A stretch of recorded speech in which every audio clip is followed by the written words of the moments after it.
Greetings, I'm Teresa, 40 years old. Recently, my father-in-law Gregory passed away, and it was heartbreaking. However, his death brought something unexpected. My ex-husband Jack, who had cheated on me. Let me take you back to when Jack and I first met on a dating app. As a college student, I was looking for some fun, tired of being stuck in my dorm. Jack, 2 years older and a working man, and I matched. After a few dates, we decided to go to a bar, ended up drinking a lot, and found ourselves at his place. Third month, I missed a period, and the fear of pregnancy set in. Multiple positive tests later, I told Jack, who surprisingly agreed to help raise the child. Over the next few months, Jack transformed into a caring and gentle man, making me fall in love with him. I proposed, and he said yes without hesitation. When I informed my family, who were always overprotective, they were not happy about the wedding or pregnancy. Despite their scrutiny during Jack's meeting with my family, they did not like him. My mother in particular expressed concerns, saying, "I'm only saying this because we love and care for you, but we don't think that boy's right for you." She hinted that their reservations might be influenced by disapproval of my pregnancy.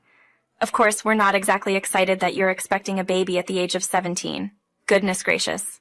Nevertheless, after talking it over, we agreed that it's your body and your choice.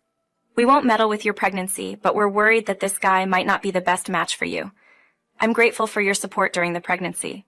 It's important to mention that he's the baby's father and has been incredibly supportive. If you continue to object, there's a chance he might decide not to stay. Please consider this, as we won't be around to assist you when challenges arise. I appreciate your trust in me. Holding Jack's hand, I left the house, feeling the pain of my parents' lack of trust. Although I considered uninviting them from the wedding, Jack persuaded me to let them attend. Looking back, I realize I should have heeded my mom's advice on choosing the right partner. Perhaps I was scared of being a single parent. The wedding went smoothly, thanks to Jack's parents who were supportive and made everything easier for me. When the time came to have my baby, it was a joyful moment as I welcomed a lovely baby boy. Jack took charge of childcare while I completed my college studies. He proved to be a fantastic dad, offering support throughout, and even after I graduated, he assisted me in securing a job. I didn't make as much money as him, but back then, having something was better than nothing. Our son Jack was turning into the cutest little kid. When we saw him take his first steps and heard his first words, Jack and I were so happy. Even with our difficulties, we always talked and cooperated as parents. I felt thankful to share my life with him. 10 years flew by and we stayed a wonderful family. However, one evening after work, I arrived home to discover Jack in bed with another woman. My heart broke into pieces and I couldn't stand to see him. I moved out and stayed at a friend's place, making arrangements for our son to stay elsewhere. The following day, I initiated the divorce process, aiming for custody of our child and financial support. When I handed the divorce papers to Jack, he expressed dissatisfaction, urging for a smoother divorce process. Regardless of the cause of his unfaithfulness, I simply wanted him out of my life. Jack refused to provide child support, saying he never desired our son and wouldn't contribute financially. Despite my hurt, I remained steadfast, insisting that the court would make the decision. It was painful to understand that Jack never had love for me. Going through a decade feeling obligated was a profound source of pain. If only he had been truthful 2 years ago, I could have had my family's backing. Nevertheless, despite the anguish, I recognized the need to progress and move forward. I had to keep going to court hearings, and they were pretty tough. Jack kept saying that I had tricked him into marriage, but I had solid proof to counter his claims. The court ordered him to start paying child support from the coming 2 months. Despite the hurt from the divorce, I felt grateful that my son would now receive financial support. A week passed since the divorce, and when the new month began, it was time for Jack to provide child support. Unfortunately, I couldn't get in touch with him. Despite making several attempts to contact him, his phone was not working, and he had blocked me on social media. Even when I tried creating a new account, it was also blocked. Feeling desperate, I called his workplace, only to find out that he had resigned 2 weeks prior to relocate overseas. Feeling anxious, I reached out to my lawyer for advice on handling my spouse who had left the country. The lawyer recommended strengthening child support if we could pinpoint Jack's location. Sadly, I had no clue about Jack's whereabouts. The lawyer brought up the idea of seeking help from the government, but it seemed like a lengthy, expensive, and unpredictable process. Not knowing where Jack was, I had to handle the task of bringing up my son with little money. My emergency savings wouldn't hold out for long. I remembered my parents advising me against being with Jack, so turning to them for help was not possible. Asking friends had its constraints, leaving Jack's parents as my only possible help. I used to have a close bond with Jack's parents. Surprisingly, when Jack and I told them about our divorce, they appeared more concerned about my well-being than their own sons. They were quite well off, and I saw them as a dependable pillar of support. I wasn't anticipating a substantial monthly contribution. I just hoped for what Jack was supposed to provide. Even a slightly reduced amount would be enough. Though I hesitated to ask for help right away, I chose to handle things by myself until it became difficult to take care of both my son and myself. It lasted for about 5 months, with me facing challenges to pay all the bills. Towards the end of the month, I could hardly manage to provide food for my son. Despite the tough times, I held on to the belief that things would get better eventually. I even started to let go of the thought of reaching out to Jack's parents for assistance. However, everything took a turn when my son became seriously ill and had to stay in the hospital. The medical bills, even with insurance, were too much for me to handle. I felt overwhelmed, realizing I couldn't handle this extra financial burden alone. Recognizing the need for assistance, I decided to reach out to Jack's parents. I contacted Teresa and explained my situation. She showed genuine concern for my difficulties and offered her support. When I disclosed Jack's absence and the reasons behind it, they were surprised and expressed regret for not reaching out sooner. Without hesitation, they invited me to their home and reassured me of their assistance. Thankfully, I accepted their offer, understanding that Alice was eager to help. It was a comfort to know that they were ready to stand by me during this challenging period. I didn't have to request her assistance. She willingly offered it. A sense of relief washed over me, and once my tears settled, I swiftly packed a small suitcase for both my son and myself. We went to Alice and Gregory's house, where Alice welcomed us with friendly hugs at the entrance. Gregory warmly welcomed us, inviting us to join him with enthusiasm. As we gathered for lunch, we chatted casually, ensuring my son felt included and shielded from inappropriate topics. After our meal, my son happily went off to play, leaving the three of us to delve into the happenings of the past 5 months. They shared their frustration over Jack's departure and their disappointment upon discovering his affair. Learning about his abandonment of fatherhood fueled their anger. Additionally, they expressed upset with me for not reaching out earlier, and I admitted my mistake. Gregory was determined to offer more financial help than Jack needed to repay. Yet I hesitated to accept such a significant amount. I appealed to Gregory, sharing my unease. He stood firm, seeing it as a way to repay for the last 5 months and recognizing the difficulties faced by a young single mother. Gregory, there's really no reason for such a large sum of money. Think of it as getting back what you've spent in the last 5 months. Plus, you're a young mom taking care of your child alone. You shouldn't have to give up so much when your child's grandparents have more than plenty to offer. Gregory stood his ground, insisting, "There's no limit when it comes to you both. We only ask for one favor in return. Whatever you require," I guaranteed them. Gregory stressed how essential it is to keep in touch regularly. They requested me to commit that if I ever required assistance, no matter what it was, I should reach out to them.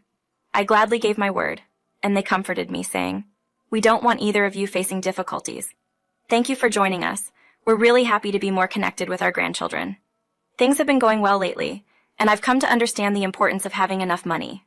Back when I was married to Jack, we faced financial difficulties, barely making ends meet. But now, having more financial stability has enabled me to give my son many chances. Years passed, and my son blossomed into a fantastic individual, forming a strong bond with his grandparents. Every weekend we cherished family outings, creating lasting memories. Our lives flourished, thanks not only to the unwavering support of Gregory and Alice, but also to my improved job situation. About 5 years after Jack's departure, my son entered the workforce. Regrettably, 5 years after Jack left us, Gregory's health took a hit. He experienced a stroke, but swift medical attention led to his recovery. Determined to organize his affairs, Gregory began updating his will, and I lent a helping hand. A few 3 months after my son celebrated his 16th birthday, a sad event unfolded. Gregory had a heart attack and left us before assistance could reach him. It was a crushing blow, realizing that had we noticed the signs just 5 minutes earlier, he might still be with us. The funeral happened a week later, and we slowly shared the heartbreaking news with Gregory and Alice's extended family.